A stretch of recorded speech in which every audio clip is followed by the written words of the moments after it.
Ողջույն բոլորին! Այսօր հայկական խոհանոցում պատրաստում ենք շատ համեղ յուրահատուկ կարմրաթուշ փախլավահամ գաթա։ Նման շքեղ գաթաներ թխելու համար խորիշ չենք պատրաստում, այլ պատրաստում ենք ընկույզով միջուկ առանց յուղի և կարագի։ Դե ինչ, սկսենք պատրաստել։ Նախքան բաղադրատոմսին անցնելը խնդրում եմ բաժանորդագրվեք հայկական խոհանոց ալիքին և հավանեք տեսանյութը։ Դա ձեզ համար դժվար չէ, իսկ ինձ համար շատ հաճելի է։ Դա օգնում է, որպեսզի ալիքը շատ արագ զարգանա։ Փախլավահամ գաթա թխելու համար մեզ անհրաժեշտ են հետևյալ բաղադրիչները։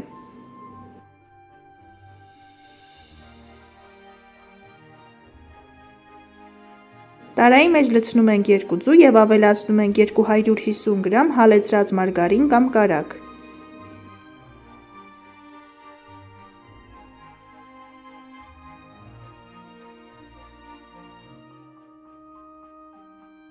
Ավելացնում ենք նաև 350 գրամ սենյակային ջերմաստիճանի մածուն և 1 պտղուն ձաղ։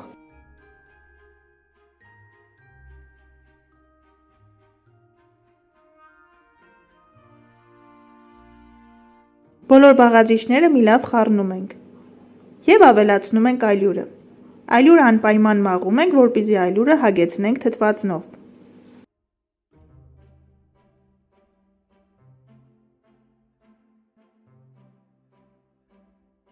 Ալյուրի հետ միասին ավելացնում ենք 2 թեյի գդալ փխրեցուցիչ։ Եթե ձեռքի տակ փխրեցուցիչ չկա, կարող եք թաց բաղադրիչների հետ միասին ավելացնել 1 թեյի գդալ սոդա։ Այս փխրեցուցիչը ես ինքս եմ պատրաստել և միշտ օգտագործում եմ խմորեղեններ պատրաստելու համար։ Թե ինչպես պատրաստել փխրեցուցիչ տան պայմաններում, տեսանյութի հղումը կթողնեմ նկարագրությունների բաժնում։ Խմորը պատրաստելու համար օգտագործվում է 800 գրամ ալյուր։ Բաղադրիչների հստակ չափաբաժինը կթողնեմ նկարագրությունների բաժնում։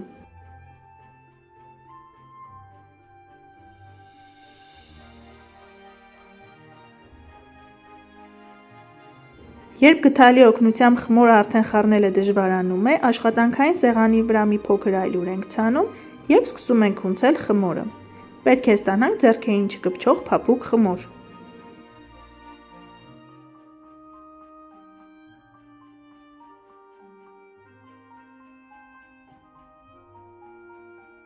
Այս բաղադրատոմսով ստացվում է 40 կտոր գաթա։ Չնայած կտորների քանակը բավականին շատ է, այն շատ արագ սպառվում է, քանի որ շատ համեղ գաթաներ են ստացվում։ Ըստ ցանկության կարող եք բաղադրատոմսի բաղադրիչների քանակը կիսել։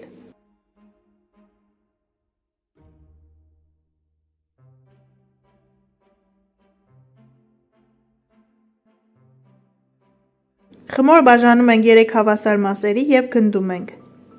Թողնում ենք, որպեսզի խմորը հանգստանա մոտ 20 րոպե։ Այդ ընթացքում կպատրաստենք միջուկը։ Տեսեք, թե որքան փափուկ խմոր ենք ստացել։ Այն ձեռքերին չի կպչում և խմորի հետ շատ հաճելի է աշխատել։ Խմորը շատ լավ է ստացվում, երբ բաղադրատոմսի մեջ օգտագործում ենք փխրեցուցիչ։ Թխվելուց հետո գաթաների գույնը չի մկվում և այն շատ ավելի փափուկ և համեղ է ստացվում։ Միջուկը պատրաստելու համար մեզ անհրաժեշտ է կես կիլոգրամ ընկույզ։ Ընկույզը աղում ենք մսաղացով։ Ի դեպ ընկույզը չենք բովում, որպեսզի ընկույզի խոնավությունը դուրս չգա։ Եվ միջուկը պատրաստելուց հետո ստանանք այնպիսի զանգված, որը մեզ կհիշեցնի խորիզ։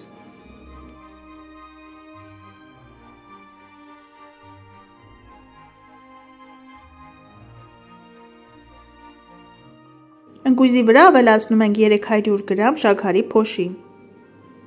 և ավելացնում ենք 1 թեյի գդալ վանիլային շաքարավազ։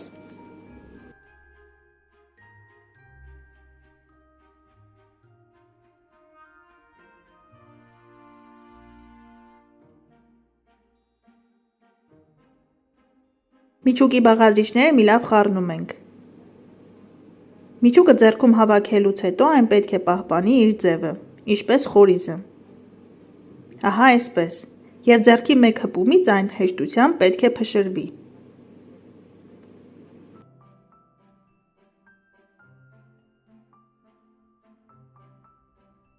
Աշխատանքային սեղանի վրա ալյուր ենք ցանում և բացում ենք առաջին գունդը։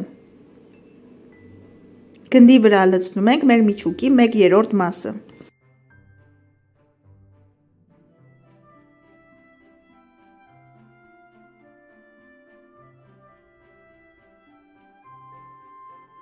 Միջուկը մի լավ տարածելուց հետո այն կրկնակում ենք,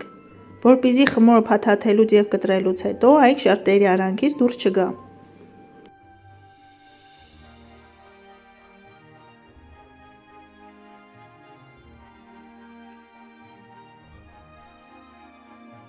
Խմորը փաթաթում ենք ծայրից ռուլետաձև։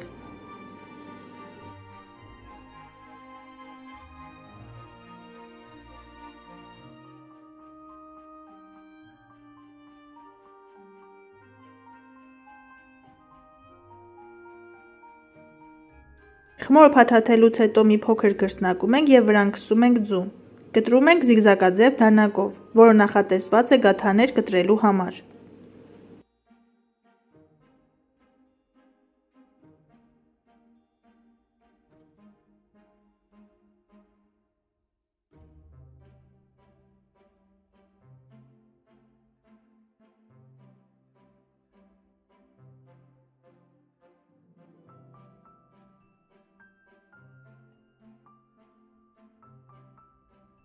Կտրելուց հետո պատառաքաղով գեղեցիկ նախշեր ենք անում։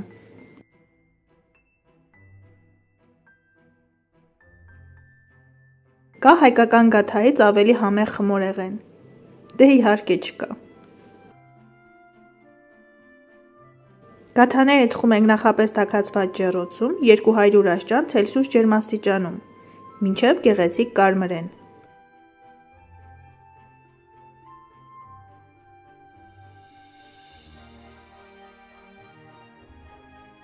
Մեր հայկական գաթաները պատրաստ են։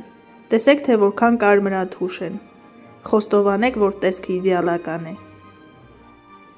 Չնայած, որ միջուկի մեջ յուղ կամ կարագ չենք օգտագործում, ստանում ենք իդեալական փափուկ գաթաներ։ Այս գաթաների համը հիշեցնում է փախլավայի համ։ Այդ պատճառով կոչվում են փախլավահամ գաթաներ։ Տեսեք, թե որքան լավ են բացվել։ Դե ինչ, այսօր էլ այսքանը։ Պատրաստեք հայկական անուշահամ գաթաներ, եղեք առողջ և օրհնված։ Ցտեսություն, կհանդիպենք հաջորդ տեսանյութերում։